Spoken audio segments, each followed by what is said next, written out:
Ty here. Hope everyone is doing well. So, I've been doing a little bit of digging around, and I also would like to apologize for the upload of this video being later than previously scheduled. For those of you that are on Discord, you know what I was talking. You kind of know what I'm talking about here. I was planning to load this maybe like 2 hours earlier, but unfortunately, as you can see, the day kind of ran long. I'm actually still in my work clothes right now, so unfortunately things didn't quite go as planned for me today. So I apologize for that. But there, we got to keep the bills on. Anyway, though, we promised that we would go over the summer outlook, or an early phase of the summer outlook. And I've actually kind of did a little bit extra research on this, and there's some really interesting stuff that I've kind of pointed out here. I really hope you guys enjoy this one because I put a little bit more into this one. And I'm probably going to try to implement this more as we go into future outlooks as well. But that being said, let's get into it here. So a couple things that I've made note of course. Definitely looks like a predominant positive P&A setup where we're going to be warm out to the west throughout the entire season here. Now keep in mind, day to day, week to week is not going to be a great reflection of this map. This is going off of a 90-day average. So there are going to be some days here and there which will not live up to what this map is portraying here. But the areas of interest where we're expecting well above average temperatures in particular are going to be over towards the Four Corners region, the Mountain West, over here towards the Northeast, and over towards the Florida Peninsula. Alaska itself also looks like it could be above average. The percentile range is about at 40 to 50%. As the whole lower 48 is concerned throughout the summer, everybody is pretty much expected to be above average to varying degrees. You can see over towards the northern states, we're at the 33 to 40, so we're kind of at, I would say, the bare minimum. So we're kind of leaning just a bit above average, but not by a lot. We'll have to see what the actual values will look like over time. But of course, if you're in any of these areas that you're seeing the red, orange, or even the red coming into play, it's going to be a bit hotter than what you're used to possibly. And then we'll go ahead take a look at the June or July, August, and September outlook here as well. And you can kind of see a doubling down, if you will, on this outlook as well. This kind of goes further along with this warmer pattern that's over here towards the west here. So kind of has that look of another positive P&A, pretty much like I said, throughout the entire season here. Throughout this 90-day period, it looks pretty busy. It looks pretty warm over here as a whole. Over towards the deep south and over towards the Gulf region, we're going to be above average there as well, especially over toward. But now we've gone through the entire state of Florida, and now we got the Gulf states involved. And the Northeast is holding pretty consistent here, along with Alaska as well. There are no areas really within this outlook that are expected to be below average within the 90-day average, but I would go as far as to say expect some potential for changes on the week to week, and of course even the day to day and month to month even. But as far as the season's concerned, I'd say that we're holding pretty consistent for now. Obviously, you can see the date that this was issued was March 20th. There will be a new update pretty soon, so we'll end up kind of following up on this as we go further along whenever time permits. Obviously, we're still in severe weather season, so we'll make time for this when we have time. I'll put it that way. So going from the temperature outlooks to the precip outlooks, there are a couple of things that I've really made note of here on this one, and this is what I think will probably interest you the most, and especially over here towards the eastern half of the US here, noticing the above average precip probabilities over here towards the mid-Atlantic and over towards the coastal east, southeast here as well. Another thing that I'm also going to make mention of is there may be a slightly earlier start to the monsoon season over here, because if I look at both of these outlooks, we're going to switch them back and forth. Notice how we've seen the change here, how we kind of doubled down on this for the southwest. I do think we're going to see some moisture come into play, and as a result, rain chances are likely to go up. I know some of some of you who watch the channel here live towards this region, and I think that would be some welcome news for some of you. So maybe not so much in the way of monotony and of just flat out heat and dry. You might get a little bit of moisture there. And then over here towards the northern states and northwest, we're going to be actually drier than average. This is the first time in a while that I've seen probabilities this high for below average precip over here. And it's prominent on both of these runs here. We're even getting into the 40 to 50 percentile range as we get over towards areas like Montana, heading into the northern states here, both the Dakotas over here, even into the Midwest before all is said and done here. So kind of a crazy flip from what we've been seeing from this winter and spring, where these regions have been very active. Now, to get into why I'm so interested in this region, particularly over towards the eastern seaboard and over towards the mid-Atlantic as well, is I was actually looking up some analogs the other day, a little earlier today actually, while I was at work during my spare time. And one thing that I was doing, and I was comparing it to the graph that I saw here. We're expected to enter a neutral enso phase here as we head into summer, and it's going to be a prominent thing throughout the entire summer season. But what I want to make note of here is I actually started looking at some analogs here, and one particular data plot that kind of jumped out at me a bit was the 2001 and 2002 season right here. So here are months right here. This is June, July, and August right here, and then there's July, August, September here.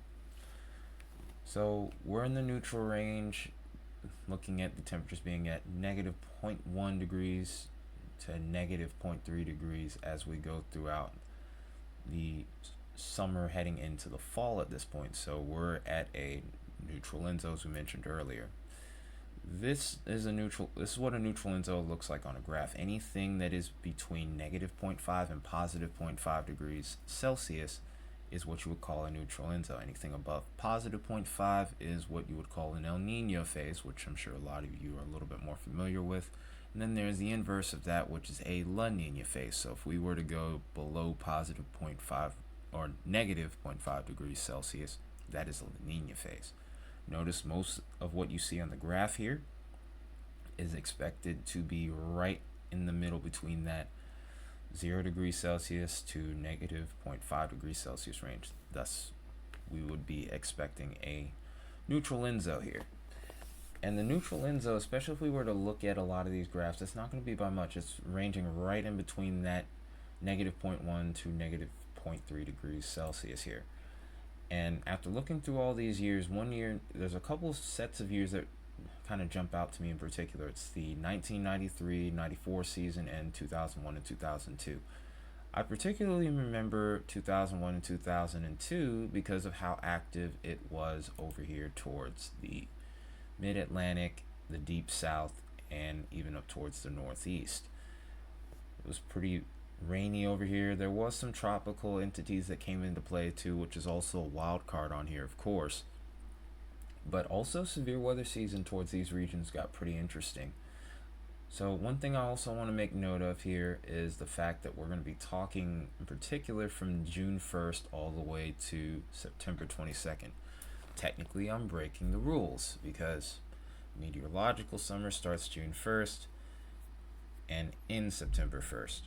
But we're going to start out with meteorological summer and then end at astronomical summer.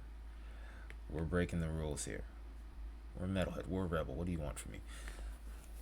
All jokes aside, though, 2001 was a pretty interesting year. There were several notable tornado events that occurred within this region and even in this region here. So it's also kind of a reminder that even though you see below average precip chances over towards this region, does not mean that you can't get big time storms and rainfall over towards these regions. Usually one event is really about all it takes at this juncture. I would go as far as to say that there was even a pretty notable tornado event that occurred here in June 13th of 2001, which even included an F4 tornado that occurred in Nebraska. But for this region over here towards the eastern seaboard, especially towards Myrtle Beach and Washington, D.C., there were a couple of big events. Right before the end of astronomical summer here, which will be I think it was September 18th of '01, there were 6 tornadoes that actually occurred just outside of the DC area, one of which was also rated an F4. And then there was a tornado event that occurred over towards Myrtle Beach in the middle of July, actually. It was July 6th. So, over towards these regions, seeing it, and like I said before, seeing the analogs that I saw there and looking at the weather conditions as a whole, this does have a very similar look. Not to scare anybody, but this is something that we're going to keep track of here. We'll see if this ends up, it's going to be an interesting thing to see if this ends up verifying it all as we go throughout the season. Keep in mind, like I said, this could easily change because we're actually due for another update on this outlook pretty soon. But just a little tidbit I wanted to throw at you guys real quick. If we were to actually go ahead and take a look at the sea surface temperatures, by the way, towards our Nino regions here, we're going to go through all of them instead of just the 3.4. We're going to start with 1 and 2. These are kind of varying, and this is how we ultimately end up finding what our phase is going to be. So if we were to look at the 1.2 index, we're actually, which is a different part of the Pacific here, you can actually see that we're in a strong El Nino right now, or we were at a strong El Nino at one point. We're kind of going back to a weak to moderate El Nino at this juncture. We're seeing those temperatures kind of cool down. Now if we were to go ahead and look at the Nino 3 index, we're kind of staying right in that positive end of a neutral phase there. Then if we go to the 4th index here, we're actually still in a neutral phase, but we're like in the negative phase of the neutral phase, if you will. We're at like negative 0.3, negative 0.4 there. Here's a closer look at that while you're at it. And then we have, of course, the Nino 3.4, which is usually how we find our mean, and this is kind of where we are right now. So negative 3, actually I would go as far as to say is we're probably closer towards negative 4 right now. So here's a closer look at that. We're going to kind of hang right around this range here. This was the last observation. This last observation was earlier this morning today, by the way. Of course, this is going to kind of jump up and down, so keep in mind, even though this is what the forecast for the Enzo region is set to be, keep in mind that this can also change as well. So we'll have to see what we end up ultimately observing here. But if we were to go ahead and take a look at some of the oscillations that go along with what we could be dealing with in those months ahead here, come on now, then that could also kind of help us back up what we already saw from some of the analogs here and also the forecasting. So a couple things that I want to make note of here as well is the fact that as we're looking further and further out the range, the models become a little bit less reliable. Not saying that they aren't accurate, but there is room for change here. There's going to be it's going to be a little bit more variable, I would say. So we get into the month of June here. It looks like we're kind of in a positive phase. This is not uncommon to see this on weather models, especially during the summer time. So not surprising to see that. At this point, you're not going to really see any defined cold air masses looking this far out in the range. But any of these areas where you see the little colors begin to clear out, that's something to also watch. And at this point, you would also be watching Canada for severe weather, especially as we head into June and July here. This is where their peak tornado season would start to occur here. Notice though, this kind of verifies pretty well with what we were seeing on that outlook here. You see a warm air mass beginning to occur over towards the northwest over here. A lot of ridging occurs as well. And then over here towards the south, we're kind of a little bit more on the zonal side, especially over towards the northern states as well. A little bit of troughing going over towards the Gulf states. And we kind of see a similar look as we head into August as well. A little bit more troughing to occur. So eventually I do think we're going to see a little bit of a switch begin to occur over towards the region. And it's not really until September where we start to see the first sign again of maybe cold air masses coming into play. This is of course also based off of pressure gradients as well. But pretty interesting stuff that we're seeing here. A lot of warm air expected to be well above average here, but the troughing in particular Notice how all of that seems to be predominantly over towards the east.